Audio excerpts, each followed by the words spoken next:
আসসালামু আলাইকুম everyone, welcome back to my channel. তো আবারও তোমাদের মাঝে আবার একটা নতুন রেসিপি নিয়ে হাজির হয়ে গেলাম।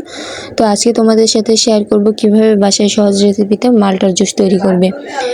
তো এই যে দেখতেই পাচ্ছ, অলরেডি দেখতে কিন্তু অনেকটাই লোভনীয় হয়েছে। তো এইভাবে কিভাবে আমি তৈরি করলাম সেই রেসিপিটা।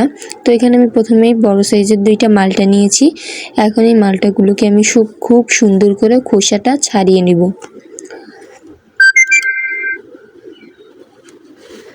তো ছুরির সাহায্যে কেটে কেটে আমি কিন্তু খোসাটা খুব সুন্দর করে ছাড়িয়ে নিচ্ছি।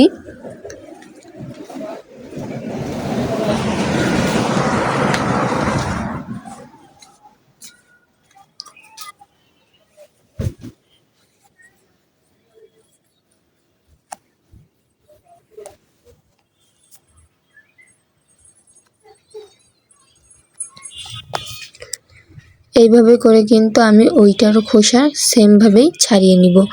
তো এইভাবে করে আমি প্রত্যেকটা মাল্টা লেবুর খোসা ছাড়িয়ে নিচ্ছি।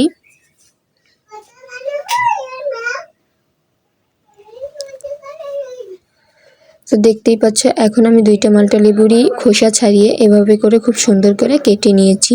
তোমরা চাইলে এর ছোটও কেটে নিতে পারো। তো এইরকম সাইজ করে কেটে নিয়ে এখন এগুলো আমি ব্লেন্ডারের জারে দিয়ে দিব।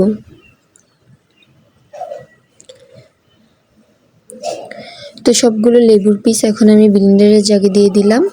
তারপর এর ভিতর দিয়ে দিচ্ছি হালকা চিনি, মানে যেহেতু মাল্টা লেবু এমনি মিষ্টি থাকে আর খেতে ভালোই লাগে, এই জন্য বেশি পরিমাণে চিনি দিব না। আর তোমাদের যদি মনে করো বেশি মিষ্টি পছন্দ থাকে তাহলে তোমরা তোমাদের স্বাদ মতো বাড়িয়ে কমিয়ে নিতে পারো।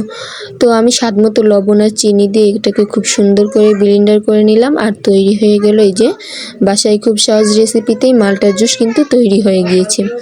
তো দেখতেই পাচ্ছ, এভাবে করে এখন আমি গ্লাসে ঢেলে পরিবেশন করে নিব।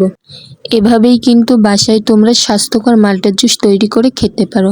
এটা কিন্তু শরীরের জন্য স্বাস্থ্যকর আর বাইরে থেকে অনেকটাই স্বাস্থ্যকর। বাইরে তো অনেকেই অনেক রকম কিছু দিয়েই জুস বানায়। তো তোমরা একবার হলেও বাসায় ট্রাই করে দেখো। আর নতুন নতুন রেসিপি নিয়ে আবারও দেখা হয়ে যাবে তোমাদের মাঝে। আল্লাহ হাফেজ।